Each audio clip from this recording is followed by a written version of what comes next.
नमो भगवते वासुदेवाय। जय जगन्नाथ। प्रिय सज्जन मंडली, पवित्र यूट्यूब चैनल को आपण मान को स्वागत करुचे। सज्जन मंडली, श्रीमद् भागवत महापुराण अध्याय भित्तिक धारावाहिक को आपण मान को स्वागत करुचे। आपण मान को पाई एक अमूल्य संपद आज आपण मान को भेटी देबी, जहाँ आपणकर दैनंदिन जीवन रे आसीबो। आबु जनातरे हो बा अजानतरे आपण जो भूल करि बसुचंती से भूल रो संशोधन भी हे जीवो। आमे जानि पारुने आमे कोउटा भूल करूछे आ कोउटा ठीक करूछे। आमे जोटा ठीक भली भाबुछे ता हो तो भूल हेई पारे, आ आमे जोटा भूल भली भाबुछे ता हो तो ठीक हेई पारे। जेहेतु आमे ताहा प्रकृत रहस्य को जानी नाही, तेणु आमे भूलटा को ठीक बा ठीक टाक भूल आमे अनुभव ही करि पारु नाही। तेबे सज्जन मंडली, ये अथम प्रवृत्ति आपण मन को सही कथा ही उपदेश देव, जहाँ आपण माने श्रवण कले निश्चित भाव में जानी पारिबे भूल कोउटा ठीक कोउटा। शेष पर्यंत आपण माने श्रवण करंतु, हो तुम को कि क्यों समय से भूल ठीक रो धारा को आपण मान का उपस्थापन करिबी। ते कथा होची आमे ज्ञान प्राप्त होचे, ज्ञानी होचे, ज्ञान और भक्ति भाव करुचे, ईश्वर को पूजा करुचे, आराधना करुचे, भक्ति मध्य करुचे। ज्ञान और भक्तिर मधुर कलह आमे आज उद्धव गमन प्रसंग जानी पारिबा। भक्ति बिना ज्ञान और ज्ञान बिना भक्ति होची अपूर्ण होता है। भक्ति को यदि ज्ञानर साथी न मिले तेबे ईश्वर को सर्वव्यापकता कदापि अनुभव करि पारिबा नाही। केवल गोटिए वस्तु रे ईश्वर को अस्तित्व अछि बोली कहूथिबा वैष्णव होची अधम होता है। सबुठारे समस्त द्रव्य रे ईश्वर को अस्तित्व अच्छी बोली कहूथिबा वैष्णव होची महान वैष्णव। जब भागवत गीता रे भगवान अर्जुन को कहिथिले, विद्या विनय संपन्ने बारामण गवि हस्तिनी सुनिशुचि सुपाकेश पंडिता समदर्शिना। जे प्रकृति पंडित, जे प्रकृति ज्ञानी, से ईश्वर को सत्ता को अनुभव करे तो हाथी भितर अनुभव करे, कुकुर भितर अनुभव करे, वृक्ष लता नद नदी जल स्थल अनल स्थावर जंगम सबुठारे से प्रभु को सत्ता को अनुभव करे। मनुष्य तार समस्त धन संपत्ति ता निजर बोली मन करि थाए। आमे जेते धन संपत्ति अर्जन करो आम निजर बोली आमे अनुभव करि थाउ, किंतु भगवान को प्रकृति मध्य ठीक से भली। से तांकर प्रकृत भक्त को ही निज स्वरूप दर्शन करांती। यदि साधारण व्यक्ति निजर प्रेम व्यतीत अन्य कहा को निजर अंतर भीतर कथा देखाए नहीं, सेतरे भगवान निजर आपनार भक्त व्यतीत अन्य कहा को कहीं स्वरूप दर्शन कराइबे। भगवान कृष्ण गोकुल जाई मथुरा रे पहुंची छंती। कंस को निधन कर सारिला परे मथुरावासी आश्वस्त अनुभव करिसंती। आउ अक्रूर मध्य प्रभु को कहले, प्रभु एथर तो आपण आसीगले, एथर आपण राजा हुंतु, राज सिंहासन रे बसंतु। भगवान कृष्ण कहले, अजा जो दिन मु जन्म नेली मो पिता वसुदेव अंधार निर्जन राति रे वर्षार प्रबल वर्षा रे जेते मते मथुरा गोपपुर को नौथिला कंसर निर्देश रे तुमे କଟୁଆଳ କାମ କରୁଥିଲ ରାତ୍ରିରେ। ମୋ ପିତା କଣ ନେଇଯାଉଥିବାର ଦେଖି ତୁମେ ଅଟକାଇଥିଲ। ଆଉ ସେଠି ମୁଁ ତୁମକୁ ମୋ ସ୍ୱରୂପ ଦେଖେଇଥିଲି। ଆଉ ସେଦିନ ମୁଁ କଥା ଦେଇଥିଲି ତୁମକୁ ମଥୁରାର ରାଜା କରେଇବି ବୋଲି। ହେ ଆଜି ସେ ସମୟ ଆସିଛି, ଆଜି ତୁମକୁ ମଥୁରାର ରାଜା ମୁଁ କରେଇବି। ଅକ୍ରୁର କହିଲେ, ପ୍ରଭୁ ମୋର ଆଉ କଣ ବୟସ ଅଛି ଯେ ମୁଁ ରାଜା ହେବି? ଆଖିର ଦୃଷ୍ଟି ଶକ୍ତି କମିଗଲାଣି, କାନର ଶ୍ରବଣ ଶକ୍ତି କମିଗଲାଣି, ସ୍ମରଣ ଶକ୍ତି ମୋର ଆସ୍ତେ ଆସ୍ତେ କମି କମି ଆସିଲାଣି। ମୁଁ କି ରାଜା ହେବି? ଆପଣଙ୍କ କଥା ଛଳ ରକ୍ଷା କରିବା ପାଇଁ ମୁଁ ଗୋଟିଏ ଦିନ ପାଇଁ ରାଜା ହଉଛି। ଆଉ ଏ ରାଜ୍ୟ, ଏ ରାଜ ସିଂହାସନ, ଏ ରାଜ ପରିବାର ସବୁ ତୁମର, ତୁମେ ହିଁ ଏହାର ଦାୟିତ୍ୱ ନିଅ। ଭଗବାନ କୃଷ୍ଣ ନିଜର କଥା ରକ୍ଷା କରି ଅକ୍ରୁରକୁ ରାଜା କରେଇବା ପରେ ନିଜେ ରାଜା ହୋଇଛନ୍ତି। ମଥୁରାର ପ୍ରଭୁ ରାଜା ହୋଇଛନ୍ତି। କିନ୍ତୁ ପ୍ରଭୁ ନିଜର ମନ କଥା କାହାକୁ କହନ୍ତି ନାହିଁ। କହିବେ କାହାକୁ? ବଡ଼ ଠାକୁର ବଳଭଦ୍ର ଅଛନ୍ତି ପାଖରେ, କିନ୍ତୁ ବଡ଼ ଠାକୁରଙ୍କର ଯାଏ ଆସେ କେତେ? ସେ ଯାହା ବୁଝିଥିବେ ସେଇଆ। ଆଉ ଅବୁଝା ହେଲେ ସାନ ଠାକୁର ଯାହା ଯେମିତି ବୁଝାଇ ଦେବେ, ବଡ଼ ଠାକୁର ସେଥିରେ ମାନିଯାଆନ୍ତି। କିନ୍ତୁ ସାନ ଠାକୁର ମନ ମଧ୍ୟରେ କାନ୍ଦନ୍ତି। କାନ୍ଦନ୍ତି ପୁଣି କାହା ପାଇଁ? ନା ବ୍ରଜବାସୀଙ୍କ ପାଇଁ। ମାକୁ କହିକରି ଆସିଥିଲେ 9 ଦିନରେ ଫେରିବେ ଧନୁଯାତ୍ରା ସାରି। ଧନୁଯାତ୍ରା ଦେଖିକି ଫେରିବେ। ବ୍ରଜବାସୀ ମାନେ ସମସ୍ତେ ଆଖିର ଅଶ୍ରୁ ନେଇକି ସେଦିନ ଫେରିଛନ୍ତି ବ୍ରଜକୁ। ବ୍ରଜର ସମସ୍ତ ପଛ କଥା ଗୁଡାକ ମନେ ପଡୁଛି ଗୋବିନ୍ଦଙ୍କର। ଗୋଟି ଗୋଟି କରି ମନେ ପଡୁଛି ଗୋପାଳ ମାନଙ୍କ ସହିତ ଖେଳିବାର ଦୃଶ୍ୟ। ଗୋଟି ଗୋଟି ମନେ ପଡୁଛି ମୋ ରାଧାରାଣୀଙ୍କର କଥା। ଗୋଟି ଗୋଟି ମନେ ପଡୁଛି ନନ୍ଦ ବାବା ଆଉ ଯଶୋଦାଙ୍କର ସେଇ ସ୍ନେହପୂର୍ଣ୍ଣ ଭାବ। ଭକ୍ତ ପାଇଁ ଭଗବାନ ବି କାନ୍ଦନ୍ତି। କାନ୍ତପୁରରେ ନିଶବ୍ଦ ରାତିରେ ଏକାନ୍ତ ଭାବରେ ପ୍ରଭୁ ବ୍ରଜ ବାସୀଙ୍କ କଥା ମନେ ପକେଇ କାନ୍ଦନ୍ତି। ଶ୍ୟାମଳ ପଦ୍ମ ନେତ୍ରୁ ଧାର ଧାର ଅଶ୍ରୁ ପ୍ରପାପିତ ହୋଇଯାଏ। କେହି ଜାଣିପାରନ୍ତି ନାହିଁ। ଜାଣିଥାନ୍ତି ବା କେମିତି? ଏତ ବିପଦରେ ହସନ୍ତି, ଦୁଃଖରେ ହସନ୍ତି। ମହାଭାରତ ପରି ଯୁଦ୍ଧରେ ମାରିବା ଲୋକକୁ ମାରି ସାରିବା ପରେ ହିଁ ହସନ୍ତି, ତାରିବା ପରେ ବି ହସନ୍ତି। ଯାହା ମନରେ ଦୁଃଖ ନାହିଁ, ଯାହା ମନରେ ସୁଖ ନାହିଁ, ଯାହା ମନରେ ଅନୁଶାସନା ନାହିଁ, ଯାହା ମନରେ ଅନୁତାପ ନାହିଁ, ଯାହା ମନରେ ଭୟ ନାହିଁ, ସେ କାନ୍ଦିବ। ଆଜି କାନ୍ଦୁଛି କାହିଁକି? କାହା ପାଇଁ କାନ୍ଦୁଛି? ଏକାତ ଭକତ ଜୀବନ, ଭକତ ନିମନ୍ତେ ତୋର ଶଙ୍ଖ ଚକ୍ରେ ଦିନ, ଶଙ୍ଖ ଚକ୍ରେ ଦିନ, ଏକାତ ଭକତ ଜୀବନ। ତେଣୁ ଭଗବାନଙ୍କର ଭକ୍ତ ହଉଛି ଜୀବନ। ଭଗବାନଙ୍କର ଭକ୍ତ ହଉଛି ପ୍ରାଣ। ଭଗବାନଙ୍କର ଆତ୍ମା ହଉଛନ୍ତି ଭକ୍ତ। ତେଣୁ ଆଜି ପ୍ରଭୁ କାନ୍ଦୁଛନ୍ତି। ପ୍ରତ୍ୟେକ ଦିନ ଅନ୍ତପୁରର ନିଶବ୍ଦ ରାତ୍ରିର ମଧ୍ୟରାତ୍ରିରେ ପ୍ରଭୁ ଗୋପପୁରର ସେଇ ସମସ୍ତ କଥାକୁ ମନେ ପକାଇ ଅଶ୍ରୁପାତ କରନ୍ତି। କିନ୍ତୁ ଆଜି ହଠାତ୍ କରି ଦେଖିଦେଲେ ଉଦ୍ଧବ ପ୍ରଭୁଙ୍କର ଏହି ଅଶ୍ରୁକୁ। ପ୍ରଭୁ ବସିକରି କାନ୍ଦୁଛନ୍ତି। ଉଦ୍ଧବ ପଚାରିଲେ, ସଖା କଣ ହେଇଛି? କାନ୍ଦୁଛ କାହିଁକି? କଣ ହେଇଛି କୁହ? ପ୍ରଭୁ କହିଲେ, କଣ କହିବି?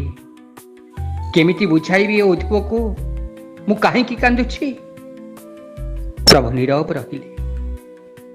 ବାରମ୍ବାର ଉଦ୍ଧବ ପଚାରିଲେ, କହିଲେ, ପ୍ରଭୁ କଣ ହେଇଛି? କାହିଁକି କାନ୍ଦୁଛନ୍ତି? ଆପଣ କାନ୍ଦିଲେ ଆପଣଙ୍କ ଲୋତକ ଯଦି ଏ ଧରାରେ ପଡେ, ତାହେଲେ ଧରା ରହିବ ତ? କୁହନ୍ତୁ କ'ଣ ହେଇଛି? ମୁଁ ଆପଣଙ୍କର ସଖା, କିଛି ତ କଥା କୁହନ୍ତୁ, କିଛି ତ ଦୁଃଖ ମୋତେ ଭାଗ ବଣ୍ଟାନ୍ତୁ, ହୁଏତ ଆପଣଙ୍କର ମନ କିଛି ସାନ୍ତ୍ୱନା ଦେବ। ପ୍ରଭୁ କହିଲେ, ମୋତେ ବ୍ରଜମଣ୍ଡଳ ମନେ ପଡୁଛି, ବ୍ରଜବାସୀର ସମସ୍ତ କଥା ମୋର ମନେ ପଡୁଛି। ଏ ମଥୁରାର ଐଶ୍ୱର୍ଯ୍ୟ ମୋତେ ସେ ସୁଖ ଦେଇପାରୁନି ଉଦ୍ଧବ। ଯଶୋଦା ମା କୋଳରେ ମୁଁ ଯେମିତି ସୁଖ ପାଇଛି, ମୋ ମାର ସରଲବଣୀ ଏ 56 ଭୋଗ ସାଙ୍ଗରେ ତୁଳନା ହେଉନାହିଁ। ରାଜକୀୟ ଠାଣିର ରାଜ ଦରବାର ମୋର ଦରକାର ନାହିଁ, ମୁଁ ସେଠାରେ ଭଲରେ ଥିଲି। ହେ ଉଦ୍ଧବ, ହେଲେ ମନେ ପଡୁଛି ଆଜି ବ୍ରଜମଣ୍ଡଳର ସମସ୍ତ ଦୃଶ୍ୟ, ମନେ ପଡୁଛି ଆଜି ଗୋପୀମାନଙ୍କର ସେଇ ଭାବ, ମନେ ପଡୁଛି ସେ ଯଶୋଦା ମାର ଗାଳି, ମନେ ପଡୁଛି ନନ୍ଦବାବାଙ୍କର ଆକଟ, ଆଉ ମନେ ପଡୁଛି ସେ ରାଧାରାଣୀଙ୍କର ପ୍ରେମ।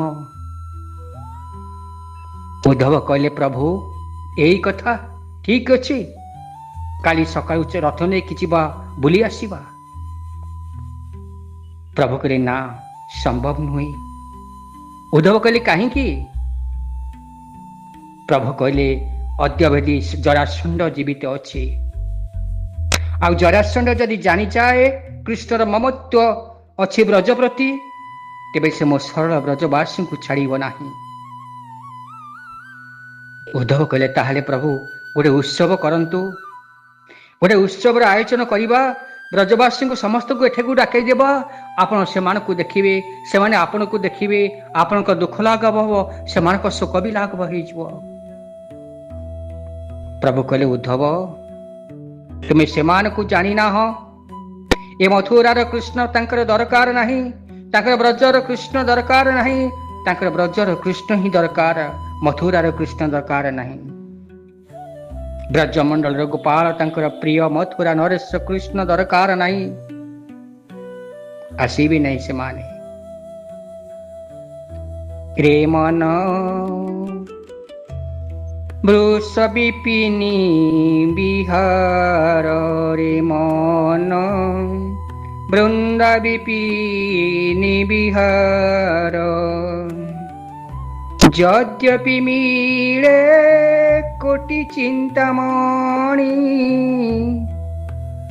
ଯଦ୍ୟପି ମିଳେ କୋଟି ଚିନ୍ତାମଣି, ତଦପି ନହ ତପସ୍ୱରାରେ ମନ ବୃନ୍ଦା ବିପିନି ବିହାରରେ ମନ ବୃନ୍ଦା ବିପିନି ବିହାର। ବ୍ରଜବାସୀ ମାନଙ୍କ ଭିତରେ କଥା ହେଇଛି, ଆଉ ସେ କଥା ହେଇଛନ୍ତି, ହେ ବ୍ରଜବାସୀ ମନେ ରଖିଥା, କୋଟି ଚିନ୍ତାମଣି ଯଦି ମିଳିଯାଏ ତେବେ ବ୍ରଜପୁର ଛାଡ଼ିବୁ ନାହିଁ, ଆଉ ସ୍ୱୟଂ ଗୋବିନ୍ଦ ଯଦି ବ୍ରଜପୁରର ବାହାରେ ଛିଡ଼ା ହୋଇକି ଡାକ ଦିଅନ୍ତି, ତାହେଲେ ଶୁଣିବୁ ନାହିଁ କି ଚାହିଁବୁ ନାହିଁ, ଆମକୁ ତ ବ୍ରଜର କୃଷ୍ଣ ଦରକାର। ଉଦ୍ଧବ କହିଲେ, ତେବେ ପ୍ରଭୁ କ'ଣ କରିବା? ସେମାନେ ଆସିବେ ନାହିଁ, ତୁମେ ଯିବ ନାହିଁ, ସମାଧାନ କ'ଣ? ପ୍ରଭୁ କହିଲେ, ତୁମେ ଉଦ୍ଧବ, ମୋ ପାଇଁ ଟିକେ ତୁମେ ବ୍ରଜକୁ ଯାଆନ୍ତ ନାହିଁ, ମୋ ସନ୍ଦେଶ ନେଇକି ତୁମେ ଦେଖି ଆସନ୍ତ ନନ୍ଦବାପା କେମିତି ଅଛନ୍ତି, ଯଶୋଦା ମା କେମିତି ଅଛନ୍ତି, ଆଉ ବ୍ରଜ ନରନାରୀ ମାନେ, ପୁରବାସୀ ମାନେ କେମିତି ଅଛନ୍ତି, ଆଉ ମୋ ଗାଭୀ ମାନେ କେମିତି ଅଛନ୍ତି, ଟିକେ ଯାଇ ବୁଲି ଆସନ୍ତ ନାହିଁ। ଉଦ୍ଧବ କହିଲେ, ଠିକ ଅଛି, ଯଦି ଆପଣ ଆଜ୍ଞା ଦେବେ ତେବେ ମୁଁ ନିଶ୍ଚୟ ଯିବି। ଭଗବାନ ଶ୍ରୀକୃଷ୍ଣ ଭାବିଥିଲେ, ଗୋପୀଙ୍କର ଯଦି ଜ୍ଞାନ ଅନୁଭବ ହୋଇଥାଏ ତେବେ ତାକୁ ଦୁଃଖ ଆଦି ହୀନସ୍ତା କରିବ ନାହିଁ, ଆଉ ଉଦ୍ଧବଙ୍କର ଯଦି ଭକ୍ତି ଅନୁଭବ ହୋଇଯାଏ ତେବେ ତାଙ୍କର ଜ୍ଞାନ ସଫଳ ହୋଇଯିବ। ଉଦ୍ଧବଙ୍କର ଜ୍ଞାନରେ ଅଭିମାନ ଅଂଶ ଥିଲା, ଗୋପୀଙ୍କର ପ୍ରେମ ଲକ୍ଷଣ ଭିତରେ ଜ୍ଞାନର ସମ୍ମିଶ୍ରଣ ହୋଇଯିବ ଏବଂ ଉଦ୍ଧବଙ୍କର ମଧ୍ୟ ଅଶେଷ କଲ୍ୟାଣ ହେବ, ତାଙ୍କର ଜ୍ଞାନ ବିମାନ ନଷ୍ଟ ହୋଇଯିବ। ଏହା ଥିଲା ଶ୍ରୀକୃଷ୍ଣଙ୍କ ଉଦ୍ଧବକୁ ବ୍ରଜକୁ ପ୍ରେରଣ କରିବାର ଅନ୍ତର୍ନିହିତ ଉଦ୍ଦେଶ୍ୟ। ପ୍ରଭୁ କହିଲେ, ତୁମେ ଉଦ୍ଧବ ଯିବ, ତୁମେ ଯାଅ, ମୋର ସନ୍ଦେଶ ନେଇଯାଅ, ମୁଁ ପତ୍ର ଲେଖିଦେଉଛି, ଗୋପୀମାନଙ୍କୁ ଦବ। ଉଦ୍ଧବକୁ ଆଜି ପ୍ରଭୁ ନିଜ ହାତରେ ସଜେଇ ଦେଲେ। ଆଉ ଉଦ୍ଧବ କିଏ ଜାଣିଛନ୍ତି? ବୃଷିଣାଂ ପ୍ରବର ମନ୍ତ୍ରୀ କୃଷ୍ଣସ୍ୟ ଦୈତ୍ୟ ସଖା ଶିଷ୍ୟ ବୃହସ୍ପତି ସାଂଖ୍ୟାତ ଉଦ୍ଧବେ ବୃତ୍ତି ସପ୍ତମ। ଯାଦବ କୁଳର ପ୍ରଧାନମନ୍ତ୍ରୀ ଉଦ୍ଧବ, ଗୋବିନ୍ଦଙ୍କର ପ୍ରାଣପ୍ରିୟ ସଖା ଇଏ। ତା ବାଦ ଇଏ ବୃହସ୍ପତିଙ୍କର ଶିଷ୍ୟ, ଆଉ ଇଏ ମଧ୍ୟ ଭାଗବତକୁ ପ୍ରାପ୍ତ ହୋଇଛନ୍ତି ଗୁରୁ ବୃହସ୍ପତିଙ୍କ ଠାରୁ। ଆଉ ଗୋଟେ କଥା, ଏ ଜ୍ଞାନରେ ଏତେ ପାକଳ ଯେ ଜ୍ଞାନ ଛଡା ଇଏ କାହା କିଛି ଜାଣନ୍ତି ନାହିଁ, କିଛି କରନ୍ତି ନାହିଁ। ଏଠି ଉଦ୍ଧବ, ପ୍ରଭୁ ଉଦ୍ଧବକୁ ପଠାଉନାହାନ୍ତି ସନ୍ଦେଶ ଦେଇକିରି। ଉଦ୍ଧବ ମନରେ ଥିବା ଜ୍ଞାନର ଅହଙ୍କାରକୁ ସଂଶୋଧନ କରିବାକୁ ପ୍ରଭୁ ଏ ଚରମ ଜ୍ଞାନକୁ ବ୍ରଜମଣ୍ଡରେ ଲୁଟେଇକି ପରମ ପ୍ରେମମୟୀ ଭାବ ଉତ୍ପନ୍ନ କରିବା ପାଇଁ ଉଦ୍ଧବକୁ ପ୍ରଭୁ ପଠାଉଛନ୍ତି ବ୍ରଜଭୂମିକୁ। ନିଜ ହାତରେ ପ୍ରଭୁ ସଜେଇ ଦେଲେ ଉଦ୍ଧବକୁ, ଚିଠି ଲେଖିଦେଲେ, ରଥରେ ପଠେଇ ଦେଲେ, ଆଉ କହିଲେ, ଯାଉ ଉଦ୍ଧବ, ମୋ ବାପା ମାଙ୍କୁ ପ୍ରଣାମ କରିବ, ଗୋପୀମାନଙ୍କୁ ପ୍ରଣାମ କରିବ, ବ୍ରଜଭୂମି ବୁଲିବ, ଗାଭୀମାନଙ୍କ ସହିତ ସ୍ନେହ ଆଦାନ ପ୍ରଦାନ କରିବ, ବୃକ୍ଷରାଜ ସହିତ ହସ ଖୁସି କରିବ, ଆଉ ଫେରି ଆସିବ। ସେମାନଙ୍କର ସନ୍ଦେଶ ନେଇ ଫେରିବ। ଉଦ୍ଧବ କହିଲେ, ପ୍ରଭୁ ସେମାନେ ତୁମର କିଏ କିଏ? ତୁମେ ତ ମଥୁରାର ରାଜା ହୋଇଛ। ଦେବକୀ, ବସୁଦେବ ତୁମର ବାପା ମା ଏଠି ଅଛନ୍ତି। ମଥୁରା ନିଧନ, କଂସ ନିଧନ ପରେ ଦେବକୀ ବସୁଦେବକୁ ଉଦ୍ଧାର କରିଛ ବନ୍ଦୀଶାଳାରେ। ବାପାଙ୍କୁ ପାଇଛ, ମାକୁ ପାଇଛ, ରାଜ ସିଂହାସନ ପାଇଛ, ଉଆସରେ ରହୁଛ, ଅନେକ ଦାସ ଦାସୀ ଆପଣଙ୍କର ସେବା କରୁଛନ୍ତି, 60 ପଉଟି ଅଞ୍ଜନ ବ୍ୟଞ୍ଜନ ଭୋଗ କରୁଛନ୍ତି। ତଥାପି ବ୍ରଜବାସୀରେ ଏମିତି କଣ ଅଛି ଯେ ତୁମେ କେବଳ ବ୍ରଜବାସୀଙ୍କ କଥା କହି ଆଖିରୁ ଲୁହ ନିଗାଡୁଛ? ବ୍ରଜବାସୀଙ୍କ କଥାକୁ ସବୁଦିନ ଭାବନା କରୁଛ? ବ୍ରଜବାସୀଙ୍କ ପାଇଁ ଆପଣଙ୍କର ହୃଦୟ କାନ୍ଦି ଉଠୁଛି। ସେମାନେ କିଏ ତୁମର? ଭଗବାନ କୃଷ୍ଣ କହିଲେ, ତାନ ମନଂ ମନସା ମତ ପ୍ରାଣ ମଦରଥେ ତେକ୍ତ ଦହିକା ମାମେବଂ ଦତ୍ୟଂ ପୃଷ୍ଟଂ ଆଭନଂ ମନସାଗତଂ ମାମେବଂ ଦତ୍ୟଂ ପୃଷ୍ଟଂ ଆତ୍ମନଂ ମନସାଗତଂ। ପ୍ରଭୁ କହିଲେ, ସେମାନେ ମୋର ମନ, ସେମାନେ ମୋର ପ୍ରାଣ, ସେମାନେ ମୋର ଜୀବନ। ମୋ ପାଇଁ ସେମାନେ ସବୁ ତ୍ୟାଗ କରିଛନ୍ତି। ଦେହ, ପ୍ରାଣ, ମନ, ଇନ୍ଦ୍ରିୟ, ଜୀବନ ସବୁ ଦେଇ ଦେଇଛନ୍ତି ମୋତେ। ତାନ୍ମନ ମନସା ମତ ପ୍ରାଣ। ମନ ବୋଲି ତାଙ୍କର କିଛି ନାହିଁ। ମୁଁ ହେଉଛି ତାଙ୍କର ମନ, ଆଉ ସିଏ ହେଉଛନ୍ତି ମୋର ପ୍ରାଣ। ତାଙ୍କ ବ୍ୟତୀତ ମୋର ସୁଖ ନାହିଁ, ଶାନ୍ତି ନାହିଁ, ଆନନ୍ଦ ନାହିଁ। ସେ ବ୍ରଜଭୂମିର ମାଟି, ପାଣି, କାଦୁଅ, ଏ ମଥୁରାର ରାଜରାସ୍ତା ମୋତେ ଆନନ୍ଦ ଦଉନାହିଁ। ସେ ମଥୁରାର ଗୋପାଳୁଣୀ ମାନଙ୍କର ଆନନ୍ଦ ଏ ହଜାର ଦାସ ଦାସୀ ମାନଙ୍କ ଆନନ୍ଦ ଦଉନାହିଁ। ଯଶୋଦା ମାର ସେଇ ଆକଟ, ଯଶୋଦା ମାର ସେଇ ଖୋଇବାର ଯୋଉ ଆନନ୍ଦ, ଏଠି 60 ପଉଟି ଅଞ୍ଜନ ବ୍ୟଞ୍ଜନ ସମାନ ହେଉନାହିଁ।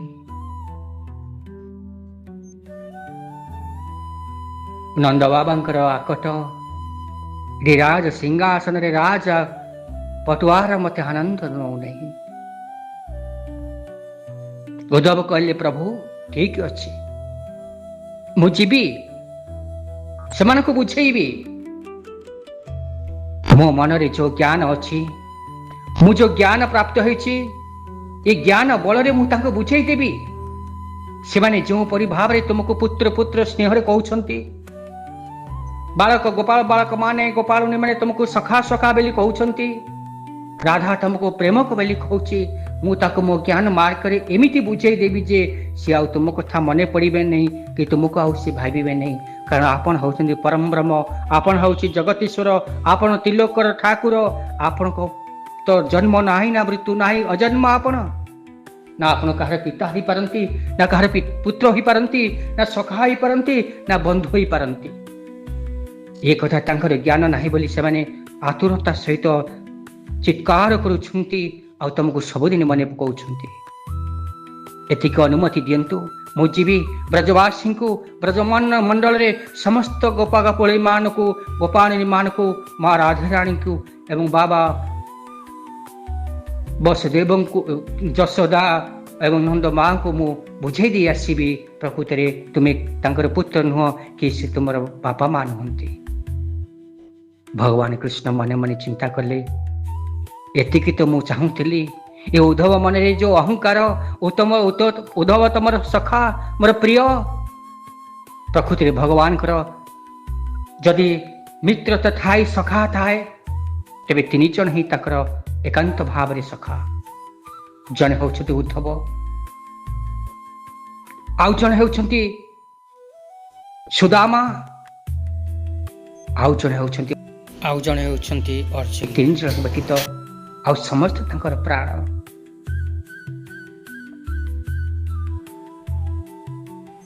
ଉଦ୍ଧବ ଚାଲିଲେ, ବ୍ରଜମଣ୍ଡଳକୁ ଚାଲିଲେ, ରଥାରୂଢ଼ ହୋଇ ଚାଲିଲେ। ରଥରେ ଦେଖି ଦେଖି ଚାଲୁଛନ୍ତି, ଯମୁନା କୂଳରେ ପହଞ୍ଚିଗଲେ। ଆଗରୁ ଯମୁନା କାଳି ସ୍ୱଚ୍ଛ ଥିଲା, ଧବଳ ଥିଲା, ହେଲେ ଯମୁନା ନାଳି ଆଜି କଳା ପଡ଼ି ଯାଇଛନ୍ତି କଣ ପାଇଁ? ଗୋପାଳ ମାନଙ୍କୁ ଦେଖିଲେ, ଗୋପାଳ ବାଳକ ମାନଙ୍କୁ ଦେଖିଲେ, ପଚାରିଲେ, ଆରେ এই ଯମୁନାର ଜଳ ତ ସ୍ୱଚ୍ଛ ଥିଲା, ଯମୁନାର ଜଳ ତ ନିର୍ମଳ ଥିଲା, ଯମୁନାର ଜଳ ତ ଧବଳ ଥିଲା, ଆଜି ଏମିତି କଳା ହେଇଯାଇଛି କାହିଁକି? ନୀରବ ପାଲଟି ଯାଇଛି କାହିଁକି? ଉଦାର ଲହଡ଼ି ଆଉ ନାହିଁ କାହିଁକି?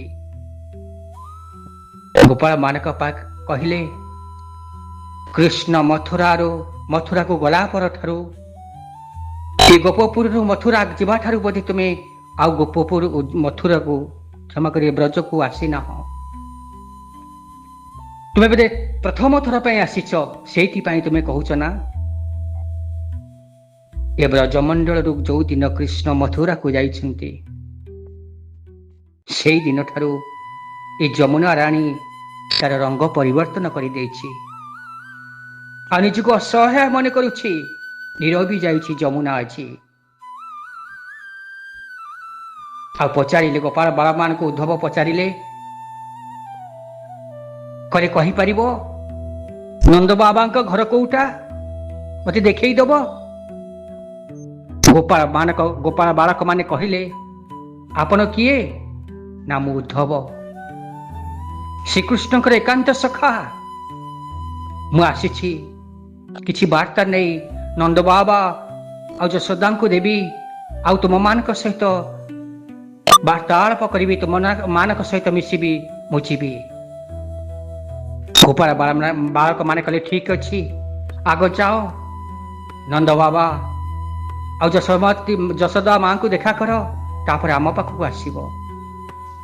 ଉଦ୍ଧବ କହିଲେ, ଠିକ ଅଛି, ମତେ ତ ଅତ୍ୟନ୍ତ ପକ୍ଷେ ଘର ଟିକେ ଦେଖେଇ ଦିଅ। ଗୋପାଳ ବାଳକ ମାନେ କହିଲେ, ଏଇ ଦେଖୁଛ, ଏ ଛୋଟିଆ ଝରଣାଟି ଯୋଉ କୁଳୁ କୁଳୁ ନାଦ କରି ଆସୁଛି, ଏ ଛୋଟିଆ ଝରଣାକୁ ଦେଖି ଦେଖି କରି ଯିବ। ଏ ଛୋଟିଆ ଝରଣା ଯୋଉ ଘରୁ ବାହାରିଛି, ସେଇ ଘରଟି ହଉଛି ନନ୍ଦ ବାବାଙ୍କର ଘର।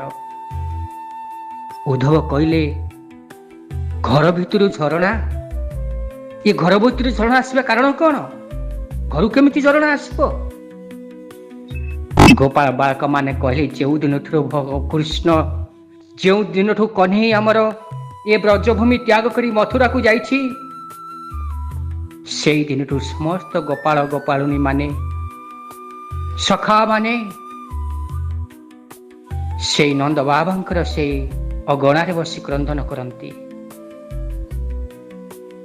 ଆଉ ସେ କ୍ରନ୍ଦନ ଏତେ କ୍ରନ୍ଦନ କରନ୍ତି, ହୃଦୟ ଭରା କ୍ରନ୍ଦନ କରନ୍ତି ବିରହ କାତରରେ।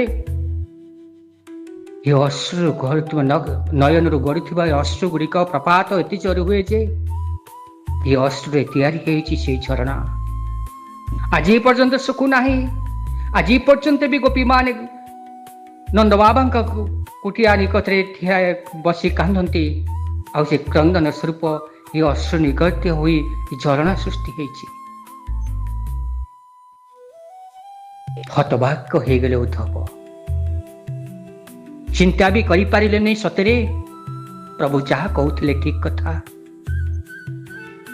କେତେ ଦିନ ହେଲା ଗଲେଣି ପ୍ରଭୁ ଏଠୁ, ତଥାପି ଏମାନେ କାନ୍ଦୁଛନ୍ତି ତାଙ୍କ ପାଇଁ। ଏତେ ପ୍ରେମ, ଏତେ ଭଲ ପାଇବା, ଏତେ ଆନ୍ତରିକତା। ଉଦ୍ଧବ ଚାଲିଲେ ନନ୍ଦ ବାବାଙ୍କ ଘରକୁ।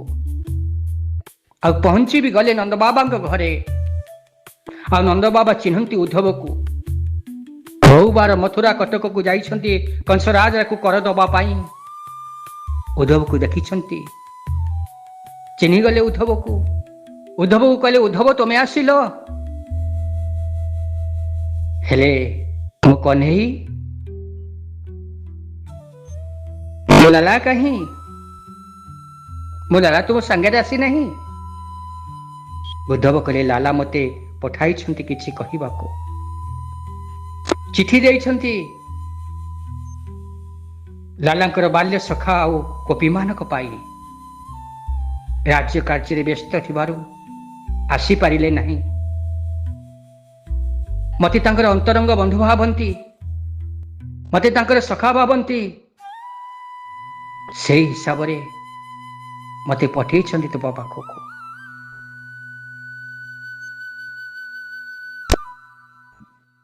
ନନ୍ଦ ବାବା କହିଲେ, କିଏ ଆମ ପାଇଁ କିଛି କହିନାହିଁ?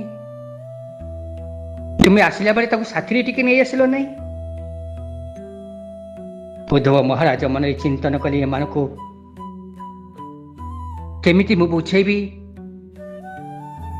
ଆଜକୁ ଅନେକ ଦିନ ହେଲାଣି କୃଷ୍ଣ ରହିଯାଇଛନ୍ତି ବୋଲି ଏମାନେ ଆଜି ପର୍ଯ୍ୟନ୍ତ ଝୁରୁଛନ୍ତି, ଆଜି ପର୍ଯ୍ୟନ୍ତ କାନ୍ଦୁଛନ୍ତି। ହେଲେ ଏମାନେ ଜାଣିନାହାନ୍ତି ସେ କିଏ। ଏମାନେ ଜାଣିନାହାନ୍ତି ସେ କାହାର ନୁହନ୍ତି। ଏ ତ୍ରିଭୁବନ ଅଧୀଶ୍ୱର ସିଏ। ନା କାହାର ପିତା ହୁଅନ୍ତି, ନା କାହାର ପୁତ୍ର ହୁଅନ୍ତି, ନା କାହାର ସଖା ହୁଅନ୍ତି।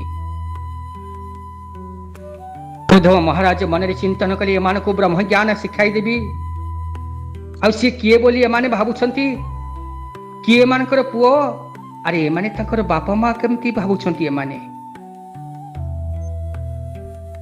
ନନ୍ଦ ବାବା ଯଶୋଦାକୁ ବସାଇ ଦେଲେ ଉଦ୍ଧବ।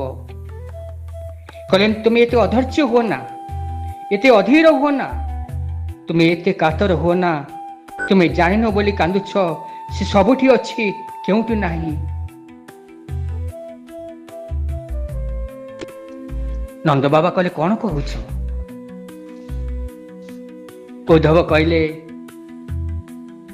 ন तात ন মাত ন বাচ্চা না সুতোদয় নাত্মীয়ং ন পরস্পাসী ন দেহ জন্ম এবচ।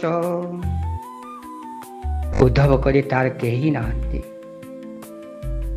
ତାର ବାପା ହେ କେହି ନାହିଁ, ତାର ନିଜର କେହି ନାହିଁ, ତାର ଆତ୍ମ କେହି ନାହିଁ, ତାର ପର କେହି ନାହିଁ, କି ଆପଣାର କେହି ନାହିଁ। ତାର ଜନ୍ମ ନାହିଁ କି ମୃତ୍ୟୁ ନାହିଁ। ତୁମେ ମାନେ ମିଛଟାରେ ଖାଲି ଅଧୈର୍ଯ୍ୟ ହେଉଛ ସିନା, ସେ କାହାରି ନୁହଁ। ଯଶୋଦା ମହାରାଣୀ ଦୀର୍ଘ ନିଶ୍ୱାସ ନେବାକୁ ଲାଗିଲେ।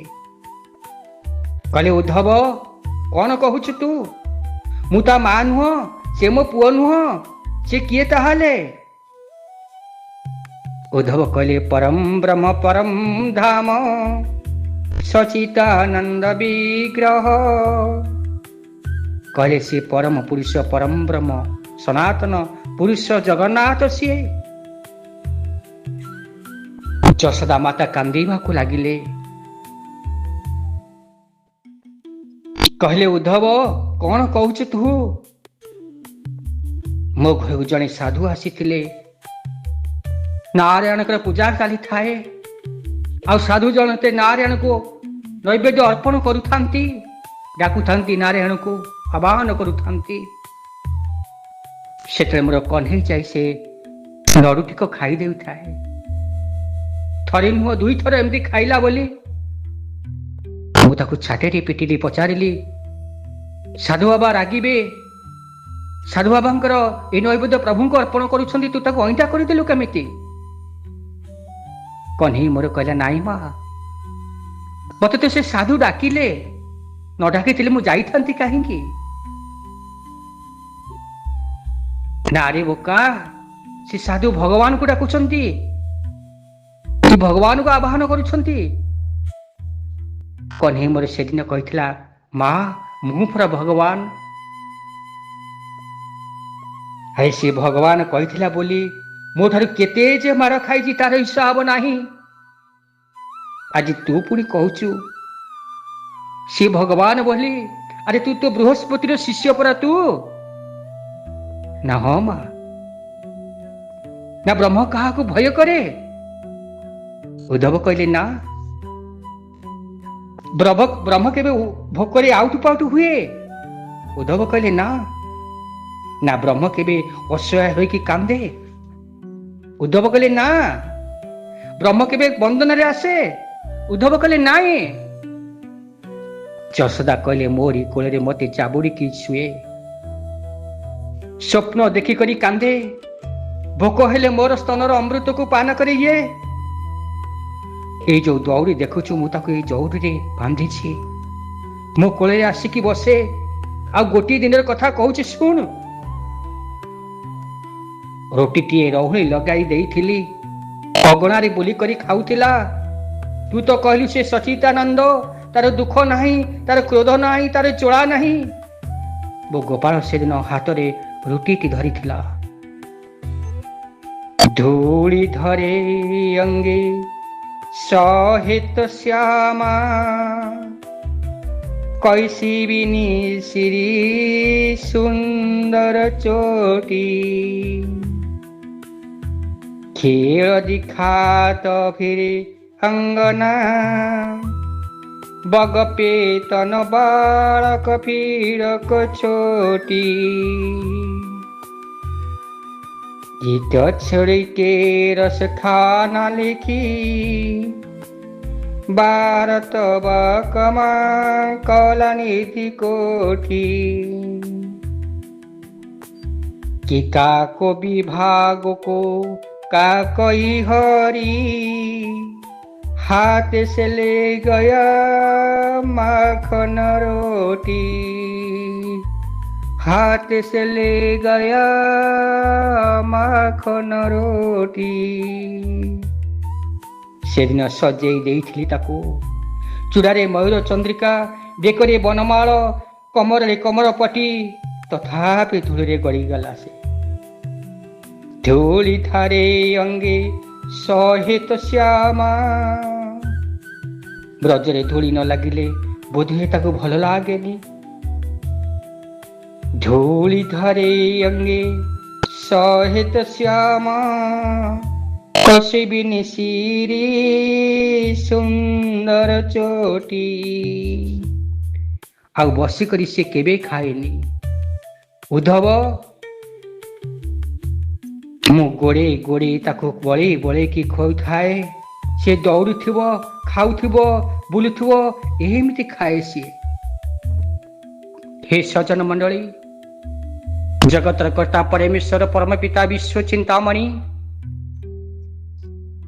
बाल बयसरे खाइबा पई एमिति अजट हुअन्ति, दौड़ुथान्ति, माँ पछरे गोड़ौथान्ति, बड़े बड़े बुझे सुझे खोउथान्ति। हेले हे सज्जन मंडली, आजिकली माँ माने कौन करुछ तुमे माने? पिला खाऊ नहीं बोली मोबाइल धरी दौच, मोबाइल देख आउ खा। ହେଲେ ଆପଣମାନେ ଜାଣୁନାହାନ୍ତି, ବୁଝୁନାହାନ୍ତି ଯେ ଆପଣ ଭବିଷ୍ୟତ ଅନ୍ଧାର କରୁଛନ୍ତି। ଦୁଇ ଜଣଙ୍କର, ଏକରେ ପିଲାର ଭବିଷ୍ୟତ ଅନ୍ଧାର କରୁଛନ୍ତି, ଆଉ ନିଜ ପିଲାର ଭବିଷ୍ୟତକୁ ଅନ୍ଧାର କରିବେ, ଆପଣଙ୍କ ଭବିଷ୍ୟତକୁ ବି ଅନ୍ଧାର କରୁଛନ୍ତି।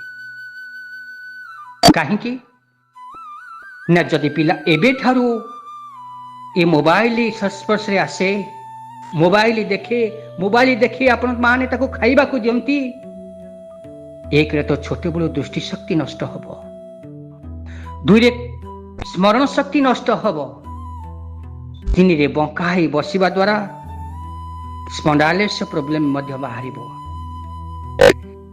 ଆଉ ଆପଣ ମାନେ ଯୋଉ ପାଠ ପଢିବା ପାଇଁ, ସ୍ମୃତି ଶକ୍ତି ମେଧାଶାସ୍ତ୍ର କରିବା ପାଇଁ ଚାହୁଁଛନ୍ତି, ଏ ସବୁଦିନ ଯେତେବେଳେ ମୋବାଇଲ ସହିତ ଆଟାଚମେଣ୍ଟ ହେବେ, ସେଥିରେ ସ୍ମୃତି ଶକ୍ତି ମଧ୍ୟ ହରେଇବାକୁ ପଡିବ। ତେଣୁ ସଜ୍ଜନ ମଣ୍ଡଳୀ, ଏ କଥା କହିବାର ଅର୍ଥ ଆପଣମାନଙ୍କୁ ନିବେଦନ କରୁଛି, ମା ଯଶୋମତୀ ଯେଉଁପରି ଭାବରେ ବାଳକୃଷ୍ଣଙ୍କୁ ଖାଇବାକୁ ଦିଅନ୍ତି, ଆପଣମାନେ ସେହିପରି ଭାବରେ ତୁମ ବାଳକୃଷ୍ଣ ବା ଛୋଟ ପିଲାଙ୍କୁ ଖାଇବାକୁ ଦିଅନ୍ତୁ।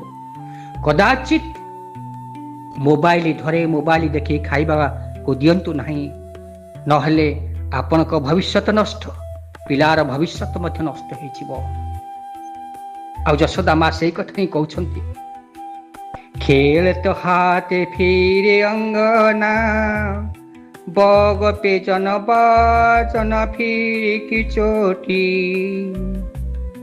ପାଦରେ ନିରୁପୁର ବାପା କିଣି ଦେଇଥିଲେ, ତାର ଗୋଟିଏ ଗୋଟିଏ ଚାଲୁଥାଏ, ଘୁଙ୍ଗୁର ବାଜୁଥାଏ, ରୁଣୁଝୁଣୁ ଭାବରେ ବାଜୁଥାଏ, ସେଇ ଶବ୍ଦକୁ ଲୟ କରି ସେ ଚାଲୁଥାଏ, ଖେଳୁଥାଏ। ଓ ଛଲକର ସଖାନା ଲେଖି ଭାରତ ଯେ ଗୋକଳା ନୀତି କୋଟି,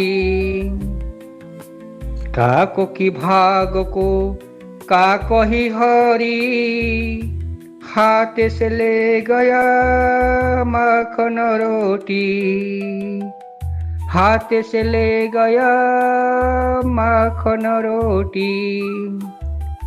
कुआटा छड़े करी रोटी नहीं गला जे, गोड़ हाथ कचाड़ी कचाड़ी कांदिला, भूईरे लोटी गला, अधैर्य ही कांदिबाकू लागिला। केते कष्टरे मु ताको बुझाइथिली, आ तू जो ब्रह्मर कथा कहूचु उद्धव, ता पाखरु कुआ केबे छड़े नहीं पारे कि? उद्धव कहले ना। न खाइले कांदे कि? उद्धव कहले ना।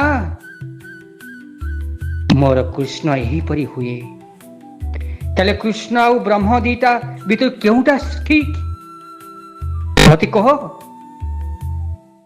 उद्धव एथर विपद रे पड़ी गले, ज्ञान सब मिलई गले तांकर। उद्धव विचार कले, एठी तो ब्रह्ममीमांसा चलिबनी, जदि तो मु जानिछि से ब्रह्म, जदि मु जानिछि से परम ब्रह्म, जदि मु जानिछि से त्रिभुवन अधीश्वर, किंतु ये जहा कहूछि एटा भी ठीक, आ मु भी जहा बुझिछि सेटा भी ठीक, आ मोर ज्ञान एठी गौण ही पड़ुछि, मोर ज्ञान एठी उभा नहीं जाउछि, मु आज शून्य ही जाउछि, ज्ञान शून्य ही जाउछि। नंद बाबा उद्धवर हाथटा को धरी पकेइले, कहले उद्धव आम कथा केबे से मने पकाए? अपिस्मरन्तिनं कृष्ण, अपिस्मरन्तिनं कृष्ण मातरं सुहृद सखीन्, गोपान व्रजं चात्मं नाथ गाव वृंदावन गरिम। नंद बाबा कहले, से मने पकाए? ये पागली माँ कथा केबे तार मने पड़े? तार जो सखा मानक संगरे खेलुथिला, सेमानक कथा केतेबेले मने पड़ुथिबो ना? जो गोपी माने सर्वस्व बिकी देइछंती, से सखी मान का कथा तार मने पड़े तो? ये वृद्ध पिता को मने पकाऊ न पकाऊ, गाभी मान को मने पकाई तो? हे उद्धव, मो कन्हई जीवा ठारू गाभी माने भी किछि खाई नाहंती, दुईटी जिनिस तो आदौ हेइनी वर्तमान पर्यंत, ना किए मरिछि ନା କିଏ ଜନ୍ମ ହେଇଛି। କହ୍ନେଇ ଫେରି ଆସିବ ଏଇ ଲାଳସାରେ ବ୍ରଜମଣ୍ଡଳ ପ୍ରତ୍ୟେକଟି ବ୍ରଜବାସୀ ଅପେକ୍ଷା କରିକି ରହିଛନ୍ତି। ପ୍ରାଣ ଯାଇପାରୁନି ତାକୁ ଦେଖିଲେ ଯିବ। ଆନନ୍ଦ ନାହିଁ, ତେଣୁ ଜନ୍ମ ବି ନାହିଁ କାହାରି। ସମସ୍ତଙ୍କ ଆଖି ସବୁଦିନ କାନ୍ଦୁଛି, ଆଉ ପ୍ରତ୍ୟେକଟି ଆଖି ଖୋଜୁଛି ସେଇ ମାଧବର ସେଇ କଳାକୃଷ୍ଣକୁ। ହେ ଉଦ୍ଧବ, ଆମକୁ ଯାହା କହିଲ ଗୋପୀମାନଙ୍କୁ ଏ କଥା ଆଦୌ କହିବ ନାହିଁ। ହେ ଉଦ୍ଧବ, ଏ ବ୍ରହ୍ମବାଦକୁ ଆଦୌ ସହ୍ୟ କରିପାରିବେ ନାହିଁ। ସେଦିନ ନନ୍ଦବାବା ଆଉ ଯଶୋଦା ମାଙ୍କର କଥାକୁ ଶ୍ରବଣ କରି ଭଗବାନ କୃଷ୍ଣ କାହିଁକି ଅନୁଶୋଚନାର ଅନୁତାପରେ କାନ୍ଦନ୍ତି, ଏ କଥାକୁ ଭାବି ଭାବି ନିଜ ଜ୍ଞାନକୁ ଧିକାର କରି ଉଦ୍ଧବ ଶୟନ କରିଗଲେ ନିଦ୍ରାରେ। ପ୍ରାତଃ ହେଲା, ଗୋପୀମାନେ ଉଠିଲେ, ଦେଖିଲେ ନନ୍ଦ ବାବାଙ୍କ ଦ୍ୱାର ଦେଶରେ ଏକ ସୁସଜ୍ଜିତ ରଥ ଛିଡ଼ା ହେଇଛି। ଗୋପୀମାନେ ଭାବିଲେ, ହୁଏତ ଆମ କହ୍ନେଇ ଫେରି ଆସିଛି। ହେଲେ କହ୍ନେଇ ଆସିଛି ଯେ କହ୍ନେଇ କଣ ଆମ ପାଖକୁ ନ ଆସି ନନ୍ଦ ବାବା ମାଙ୍କ ପାଖରେ ରହିଗଲେ କି?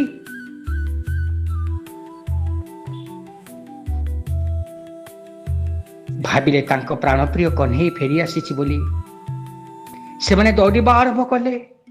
ଆଉ ଏକଥା ବି ମନରେ ଭାବିଲେ, ଯଦି ଗୋବିନ୍ଦ ଆସିଛନ୍ତି ତେବେ ଲତା ଗଛ ଗୁଡ଼ିକ ପଲ୍ଲବିତ ହେଉନାହାନ୍ତି କାହିଁକି? ବୃକ୍ଷ ଆଦି ଲତାମାନେ ସେମିତି ନୀରବ ଅଛନ୍ତି କାହିଁକି? ସୁଗନ୍ଧିତ ବାସ୍ନା ନାହିଁ ଫୁଲମାନଙ୍କ ଠାରେ, ପକ୍ଷୀମାନଙ୍କର କ୍ରନ୍ଦନ ସେମିତି ଶୁଭୁଛି। ଗୋମାତାଙ୍କ ଆଖିରୁ ଆଖି ଲହୁ ଅଶ୍ରୁ ସେମିତି ବାହାରିବାରେ ଲାଗିଛି। ଯମୁନାର ଧାରା ସେମିତି ସ୍ଥିର ଅଛି। ତାହେଲେ ବ୍ରଜଦାଣ୍ଡରେ ନନ୍ଦିଘୋଷ ନେଇ ଆସିଛି କିଏ? ଗୋପୀମାନେ ଶୁଣିବାକୁ ପାଇଲେ ଉଦ୍ଧବ ଆସିଛି। ଉଦ୍ଧବ ନିଜର ନିତ୍ୟକର୍ମ ସାରି ବ୍ରଜ ଦାଣ୍ଡରେ ଖାଲି ପାଦରେ ଚାଲିବାକୁ ଲାଗିଲେ। ଆଉ ଏକଥା ବି ଭାବିଲେ, ମୋ ପ୍ରଭୁ କୋଟି ବ୍ରହ୍ମାଣ୍ଡର ମାଲିକ। ଏଇ ଧୂଳି ଧୂସର ରାସ୍ତାରେ କେତେ ଥର ଯେ ଯିବା ଆସିବା କରିଥିବ ତାର ଠିକଣା ନାହିଁ। ଗୋଚାରଣ ବେଳେ ପ୍ରଭୁ ଯେତେବେଳେ ଗୋଧୂଳି ସମୟରେ ଗୃହକୁ ଫେରିଥାଏ, ଗାଈ ବାଛୁରୀ ମାନଙ୍କର ପାଦରେ ଉଡୁଥିବା ଧୂଳିରେ ମୋ ପ୍ରଭୁ ଧୂଳି ଧୂସର ହୋଇଯାଇଥିବେ ନିଶ୍ଚୟ। ଉଦ୍ଧବ ସେ ମାଟିକୁ ନେଇ ପୁନରାୟ ନିଜ ମଥା ଆଉ ଦେହରେ ବୋଳିବାକୁ ଲାଗିଲେ। ଉଦ୍ଧବ ଯାଉ ଯାଉ ଦେଖିଲେ ଗୋପୀମାନେ ଏକ ସ୍ଥାନରେ ଏକତ୍ରିତ ହୋଇ ଗୋବିନ୍ଦଙ୍କର ଗୁଣଗାନ କରୁଛନ୍ତି। ବ୍ରଜେଶ୍ୱରୀ, ନିକୁଞ୍ଜେଶ୍ୱରୀ, ଲାଡ଼ିନୀ, ସରକାର, କିଶୋରୀ ମହାରାଜ ଶୋଇଛନ୍ତି ସଖୀର କୁଳମଣ୍ଡନ କରି। କେତେ ସଖୀ ସେବା କରୁଛନ୍ତି। ଜଣେ କହୁଛି ମୁଁ କୃଷ୍ଣ, ଜଣେ କହୁଛି ଦେଖ ଉପରେ କୃଷ୍ଣ ବସିଛି। କୁଦା ମାରୁଛନ୍ତି ପାଗଳି ଭଳିଆ। ଆଉ ଜଣେ ଗୋପୀଙ୍କୁ କୃଷ୍ଣ ଭାବି କରି ଆଲିଙ୍ଗନ ଦେଉଛି। ଜଣେ ଗୋପୀ ଆଉ ଜଣେ ଗୋପୀଙ୍କୁ କୃଷ୍ଣ ଭାବି ପରିକ୍ରମା କରୁଛି। ଉଦ୍ଧବ ପଚାରେ, ତୁମେ ମାନେ ଏଠି କରୁଛ କଣ? ଗୋପୀମାନେ କହିଲେ, ଆମେ ଆମ କହ୍ନେଇର ସେବା କରୁଛୁ। ଉଦ୍ଧବ କହିଲେ, କହ୍ନେଇ ତ ମଥୁରାରେ, ତୁମେ ଏଠି ସେବା କାହାର କରୁଛ? ଗୋପୀମାନେ କହିଲେ, ଉଦ୍ଧବ ତୁମେ ପାଗଳ ହୋଇଯାଇଛ। କହ୍ନେଇ ଆମକୁ ଛାଡ଼ି କେବେ କେଉଁ ଆଡ଼େ ଯାଇପାରେ ନା। ଆମ ପାଖରେ ଅଛି, ଆମ ସାଥିରେ ଅଛି। ଏଇ ଦେଖ, ଏ ଯମୁନାର ଜଳରେ ଅଛି, ଏ ବୃକ୍ଷରେ ଅଛି, ଏ ଲତାରେ ଅଛି, ଏ ପାହାଡ଼ରେ ଅଛି, ଏ ପର୍ବତରେ ଅଛି, ଏ ନଦରେ ଅଛି, ନଦୀରେ ଅଛି। କୋଉ ଗୋପୀ କୃଷ୍ଣ କୃଷ୍ଣ ବୋଲି କିଛି ଦୂରକୁ ଡାକି ଡାକି ପଳଉଥାଏ ତ କୋଉ ଗୋପୀ ଅନ୍ୟ ଗୋପୀକୁ ଧରି କୃଷ୍ଣ ଭଳି କାନ୍ଧରେ ଆଉଜି ହୋଇ ଦେଉଥାଏ। ଏପରି ଭାବକୁ ଦେଖି उद्धव निजको धिकार कला उद्धव कहला मोर ज्ञान को धिकार धिकार शतधिकार। अरे मु आखि बुझिले कृष्ण को देखे, एणे तो आखि खोलिकी कृष्ण को देखुछंती। जणे गोपी उद्धव को कटाक्ष करी कहिला विच्छेद को से जाने कौन। अरे जेमिति भ्रमर पुष्प उपरे बसी मधु संग्रह करी सारिबा परे द्वितीय बार आउ फेरे नाही, ए लंपट कृष्ण आउ ब्रज को फेरिबो नाही। केमिति बुझिब से विरह जोड़ा। दशरथ जानती विरहटार पीड़ा केते। रघुनाथ अरण्यगामी होई गले कि खोले गले कि प्राण छाड़ी गला दशरथंकर। वृक्षरु पत्र थरे झड़ी गड़ पड़िले आउ लागे नहीं। आउ विरहर कथा व्यथटा को से जाने जे अनुभव करिछि। ए कथा को गोपी माने कहउछंती। धार धार अश्रु गड़ी पड़ुछि। आ उद्धव तो सेमानक अश्रु को देखि निजे मध्य कांदिबा आरंभ कले। उद्धव गाखरु अश्रु आसीगला। उद्धव हाथ आपे आपे टेकी होई गला गोपी मान को प्रणाम करबा पाई। उद्धव काठ भलिया सेमती छिड़ा होइछंती। महाज्ञानी उद्धव आज ज्ञान को त्याग करी ब्रज मंडल दूरेइछि। कांदुछंती आज उद्धव। प्रार्थना करुछंती प्रभु को, प्रभु सतरे तुमे जहा कहूल सत कथा। मोर ज्ञानर आवश्यकता नहीं, मोर प्रेमर आवश्यकता अछि। मु ज्ञान चाहे नहीं, मु गोपीमान को प्रेम चाहे। गोपीमान देखिले उद्धव बातेरे कौन धरिछंती। कहले उद्धव कन्हे आम पाई कौन देछि। से लंपट बा कौन दब। सबू तो सर्वस्व छड़े नहीं।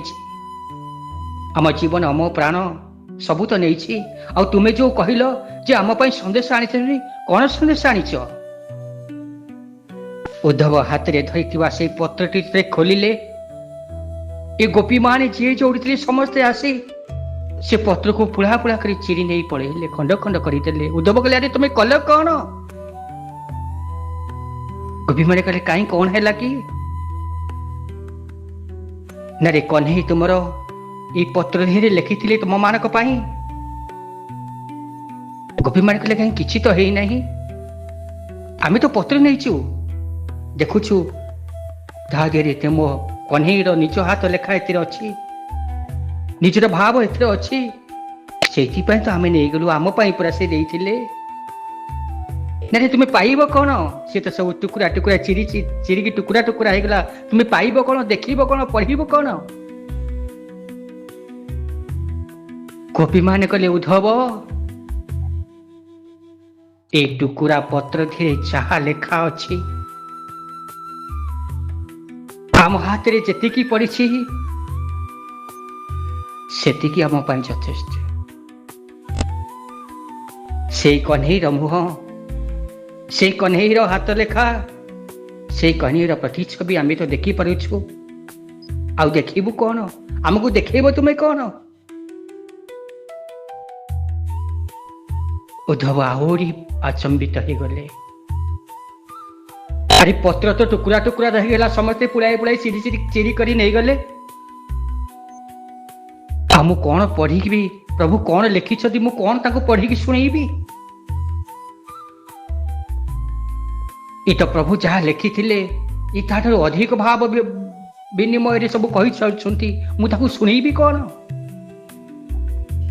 उद्धव कहूछि प्रभु मु आज तुमर समस्त लीला क्षेत्र दर्शन करी। वृंदावन रे प्रभु कोठी जोठी जोठी लीला करथिले उद्धव आज सेठी सेठी सब बुली से माटी रे गड़ी चाउछंती। गोपी माने वृक्ष रे लता रे जल रे स्थल रे पहाड़ पर्वत रे सबुठारे प्रभुंकर दर्शन कराई देले। उद्धव को प्रभु निज हाथ रे राजकीय ठाणी रे सजाई देइथिले। ଆଉ ଉଦ୍ଧବ ଆଜି ବ୍ରଜମାଟିରେ ଗଡ଼ି ଗଡ଼ି ସବୁ ଧୂଳି ଧୂସର କରିଦେଇଛନ୍ତି, ସବୁ ଛିଡ଼ି ଯାଇଛି।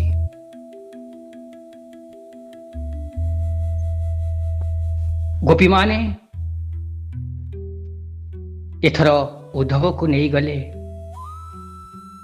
ରାଜରାଜେଶ୍ୱରୀ, ପ୍ରେମର ସାମଗ୍ରୀ, ପ୍ରେମର ରାଣୀ ରାଧାରାଣୀଙ୍କ ପାଖକୁ। ଉଦ୍ଧବ ଦେଖୁଛନ୍ତି ମା ରାଧାରାଣୀ ବସିଛନ୍ତି ନୀରବରେ, ଆଖିର ପତା ପଡୁନାହିଁ, ଅପଲକ ନୟରେ ଚାହିଁ ରହିଛନ୍ତି। ସିଏ ଖୋଜିଲା ଖୋଜିଲା ନୟନରେ ସତେ ଯେମିତି କାହାକୁ ସେ ଅପେକ୍ଷା କରିଛନ୍ତି।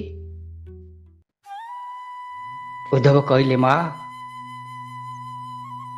କାହାକୁ ଅପେକ୍ଷା କରିଛ? ଯାହାକୁ ଅପେକ୍ଷା କରିଛ ସେ ତ ଆଉ ଫେରିବ ନାହିଁ, ଯେ ଯାଇଛି ସେ ତ ଆଉ ଆସିବ ନାହିଁ। ଧନୁରୁ ତୀର ବାହାରି ଗଲା ପରେ, ପିଣ୍ଡରୁ ପ୍ରାଣ ଛାଡିଗଲା ପରେ, ବୃକ୍ଷରୁ ପତ୍ର ଝଡ଼ିଗଲା ପରେ ସେ ଆଉ କଣ ପୁନରାୟ ଲାଗେ? ଆଉ କହ୍ନେଇ ଏଠୁ ଯିବା ଠାରୁ, ମଥୁରାର ରାଜା ହେଲା ପରେ ଆଉ ଏଠକୁ ଆସିବ ନାହିଁ ବୋଲି ସେ ପ୍ରତିଜ୍ଞା କରିଛି। ମା ରାଧାରାଣୀ କହିଲେ, ଉଦ୍ଧବ ତମକୁ କେମିତି ଯେ ବୁଝେଇବି ମୁଁ ବୁଝିପାରୁନାହିଁ। କିଏ ଯାଇଛି? ମୋ ଠାରୁ କିଏ ଅଲଗା ହେଇଛି? ତୁମେ ଯୋଉ କହ୍ନେଇକୁ ଅଲଗା ହେଇଛି ବୋଲି କହୁଛ, ଏଇ ଦେଖ କହ୍ନେଇ ମୋ ପାଖରେ ବସିଛି, ଏଇ ଦେଖ କହ୍ନେଇ ସେଠି ଦୌଡ଼ି ଦୌଡ଼ି ଯାଉଛନ୍ତି, ହେ ଦେଖ ସେ ବୁଦାଉ ଆଡ଼ରେ କହ୍ନେଇ ଲୁଚି ଗଲେ।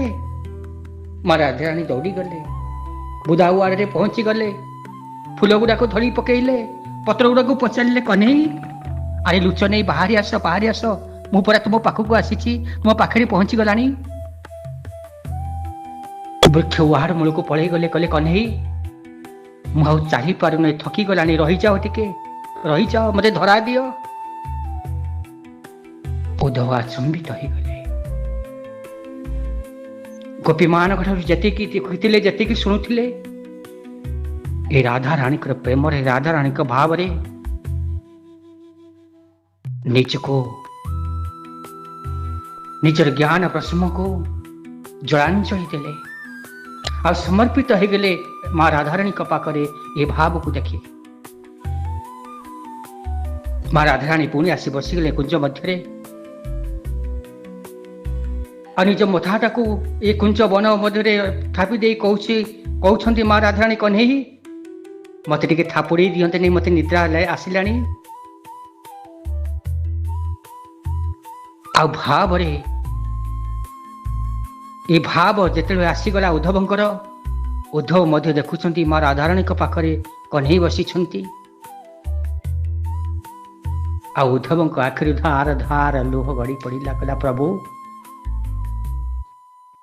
ସତରେ ତୁମେ ମଥୁରାରେ ଅଛ ନା ବ୍ରଜରେ ଅଛ? ଏ ଗୋପାଳନୀ ମାନଙ୍କ ପାଖରେ ଅଛ ନା ରାଜ ସିଂହାସନ ମଥୁରା କଟକରେ ଅଛ? ମୁଁ ତ ଦେଖୁଛି ସବୁଆଡେ ତୁମେ ଅଛ, ସବୁ ଜାଗାରେ ତୁମେ ଅଛ, ତୁମେ ତ କୁଆଡେ ଯାଇନାହ। ତୁମେ ତ ଗୋପାଳନୀ ମାନଙ୍କ ପାଖରେ ଅଛ, ତୁମେ ତ ମା ରାଧାରାଣୀଙ୍କ ପାଖରେ ଅଛ, ନନ୍ଦ ଯଶୋଦାଙ୍କ ପାଖରେ ଅଛ। କୁଆଡେ ଯାଇଛ ଯେ ଏମାନେ ବିରହ କରୁଛନ୍ତି? ଉଦ୍ଧବ ଗୋବିନ୍ଦକୁ ପ୍ରଣାମ କରୁଛନ୍ତି, କୋଟି କୋଟି ପ୍ରଣାମ କରୁଛନ୍ତି ଉଦ୍ଧବକୁ। ଉଦ୍ଧବ ଗଡ଼ିଗଲେ ସେ ବ୍ରଜ ମାଟିରେ, ନିଜକୁ ନିସ୍ତେଜ କରିଦେଲେ ସେ ବ୍ରଜ ମାଟିରେ, ନିଜକୁ ହଜେଇ ଦେଲେ ସେ ବ୍ରଜ ମାଟିରେ। ଆଉ ଯୋଉ ଜ୍ଞାନରେ ପକ୍କୁ ଥିବା ବା ପାଗଳ ହେଇଥିବା ଜ୍ଞାନରେ, ଏ ଜ୍ଞାନ ଆଜି ସବୁ ହେଇଗଲା, ଶୂନ୍ୟ ହେଇଗଲା ନିଜ ଦେହରୁ। ସେଇଠି ପ୍ରଭୁଙ୍କୁ କହିଲେ, ପ୍ରଭୁ ମୋର ଆଉ ସେ ଜ୍ଞାନ ଦରକାର ନାହିଁ,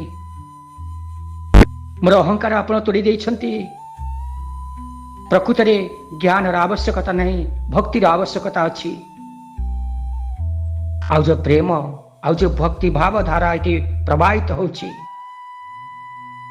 ମୁଁ ତ ଭକ୍ତି ଭାବ ଧାରା ପ୍ରବାହିତରେ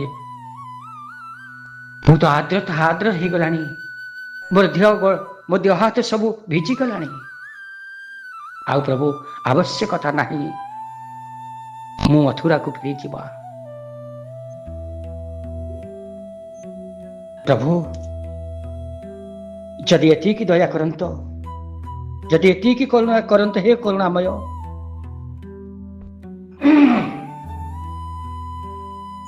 ପୂର୍ବ ଜନ୍ମ ତ ନୁହଁ, ପରଜନ୍ମ ବି ନୁହଁ, ଏ ଜନ୍ମରେ ଯଦି ମୁଁ ମଲା ପରେ ମତେ ଆର ଜନ୍ମରେ ଜନ୍ମ ଦିଅ, ତେବେ ବ୍ରଜଭୂମିରେ ମତେ ତୃଣଟିଏ କରି ଜନ୍ମ ଦିଅ। ମାନବ ଜନ୍ମ ପାଇବା ପାଇଁ ତମର ଯୋଗ୍ୟତା ନାହିଁ।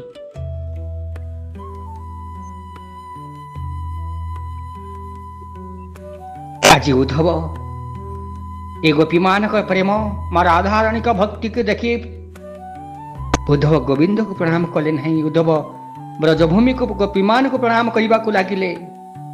କଲେ ପ୍ରଭୁ, ପ୍ରାକଟ୍ୟ ହେଲେ ଧରିତ୍ରୀର ପବିତ୍ର ହୁଏ ସିନା, ମୁଁ ଜାଣେ ନାହିଁ, କିନ୍ତୁ ପାଠକୁ ଆଜି ମୁଁ ଫିଙ୍ଗିଦେଲି, ଜ୍ଞାନକୁ ମୁଁ ଆଜି ଫିଙ୍ଗିଦେଲି। ଆଜି ଉଦ୍ଧବ ଗୋପୀମାନଙ୍କୁ ପ୍ରଣାମ କରୁଛି। ବନ୍ଦେ ନନ୍ଦ ବଜ ସ୍ତ୍ରୀଣାମ ପାଦରେଣୁ ମା ବିଘ୍ନେଶ ଯଶା ହରି কথଂ ଦିଗିତ ପୁନାତି ଭୁବନ ତ୍ରୟ। ଯୋଉ ଗୋପୀମାନଙ୍କ ପାଇଁ ଗୋବିନ୍ଦ ବିଷାଦ ହୋଇଗଲେ, ଭକ୍ତ ମାର୍ଗରେ ପରମାଚାର୍ଯ୍ୟ ଗୋପୀମାନଙ୍କ ଚରଣରେ ପଡ଼ିକି ଏତିକି ଭିକ୍ଷା କରୁଛି। ବୃନ୍ଦାବନରେ ପଶୁ ପକ୍ଷୀ ମନୁଷ୍ୟ ହେବାର ଯୋଗ୍ୟତା ତ ଉଦ୍ଧବର ନାହିଁ। ସାମାନ୍ୟ ତୃଣଟିଏ ହୋଇଗଲେ ବି କୃତାର୍ଥ ହୋଇଯାଆନ୍ତି। ହେ ପ୍ରଭୁ,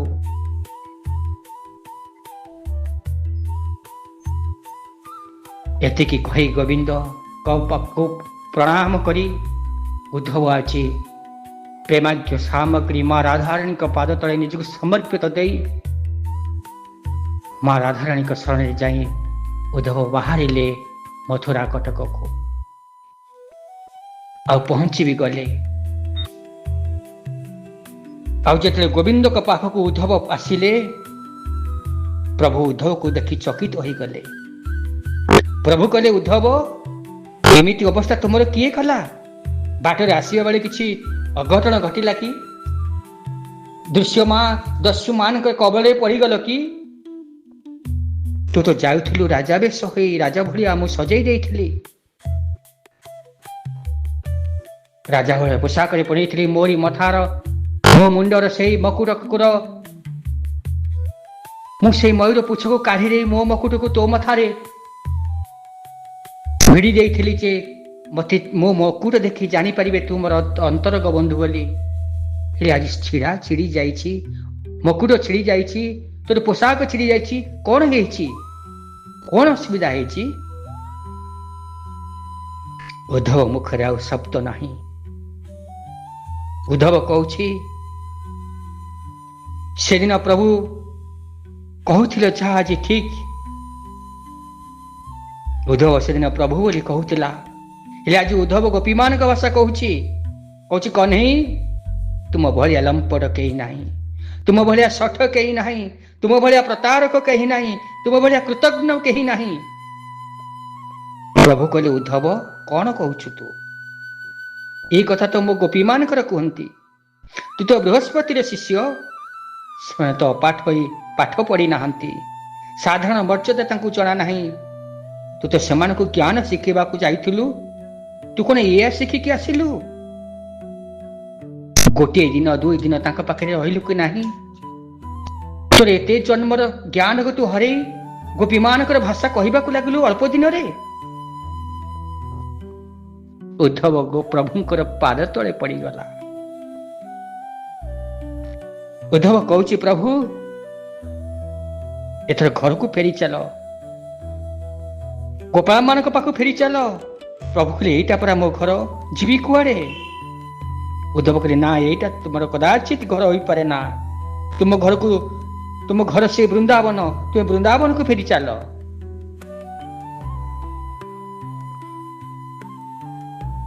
ତୁମେ ଆସିବା ଦିନୁ ଗାଈମାନେ ତୃଣ ଖାଇ ନାହାନ୍ତି। ଗ୍ରୀଷ୍ମ ଋତୁ ବ୍ୟତୀତ ଯେଉଁ ଋତୁ ଆସିନି, ଆଉ କୌଣସି ଋତୁ ଆସିନାହିଁ। ବୃନ୍ଦାବନ ଆଉ ବୃନ୍ଦାବନ ହୋଇକି ନାହିଁ। ବିରହର ଆଖିରେ ହୁ ହୁ ହୋଇ ଜଳୁଛି ବୃନ୍ଦାବନ। ଆଉ ଗୋଟେ କଥା ପ୍ରଭୁ, ମା ଚାଲିଗଲେ ପୁଅ ଅନାଥ ହୋଇଯାଏ, ହେଲେ ଏଠି ଓଲଟା ହେଉ ଦେଖିଲି ମାଧବ, ତୁମ ବିନା ମା ଅନାଥ ହୋଇଯାଇଛନ୍ତି। ଆଖିକି ଦିଶୁନାହିଁ, ଆଖି ତାଙ୍କର କିଛି କହୁନାହିଁ, ମୁଖ ପାଲଟି ଯାଇଛନ୍ତି ମା। ଆଉ ନନ୍ଦ ମଧ୍ୟ ବୃଦ୍ଧତ୍ୱ ପ୍ରାପ୍ତ ହେଇଛନ୍ତି। ଦୁଃଖ ମାଳରେ ତୁମକୁ ଝୁରୁଛନ୍ତି ସାରା ବୃନ୍ଦାବନବାସୀ। ପ୍ରଭୁ ଏଥର ଦୟା କରନ୍ତୁ, ଆପଣ ଚାଲନ୍ତୁ, ମୁଁ ଆପଣଙ୍କୁ ନେଇଯିବି, ସେ ବୃନ୍ଦାବନରେ ଛାଡ଼ି ଦେଇ ଆସିବି, ଆଉ ବୃନ୍ଦାବନରେ ଆପଣ ରାଜା ହେବେ।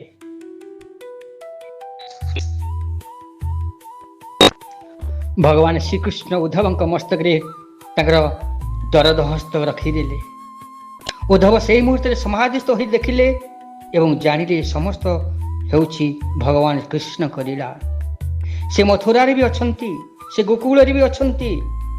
ଭଗବାନ ତାଙ୍କର ଗୋକୁଳ ଲୀଳା ତାଙ୍କୁ ଦର୍ଶନ କରାଇଦେଲେ। ଗୋଟିଏ ସ୍ୱରୂପ ମଥୁରାରେ ଦେଖାଯାଉଥିଲା ବେଳେ ଆଉ ଗୋଟିଏ ସ୍ୱରୂପ ଗୋକୁଳରେ ଦେଖାଯାଉଥିଲା। ଗୋଟିଏ ସ୍ୱରୂପ ଯଶୋଦାଙ୍କ କୋଳରେ ଦେଖୁଥିଲା ବେଳେ ଆଉ ଗୋଟିଏ ସ୍ୱରୂପ ରାଧାଙ୍କ ସହିତ ରାସ କ୍ରୀଡ଼ା କରୁଥିଲା। ଉଦ୍ଧବକୁ ଶୁଣାଗଲା, ଉଦ୍ଧବ, ମୋ ଯଶୋଦା ମାତା ମୋତେ ଏହିପରି ପ୍ରେମ ବନ୍ଧନରେ ବାନ୍ଧି ରଖିଛନ୍ତି ଯେ ମୁଁ ଗୋକୁଳ ଆଦୌ ଛାଡ଼ି ପାରୁନାହିଁ।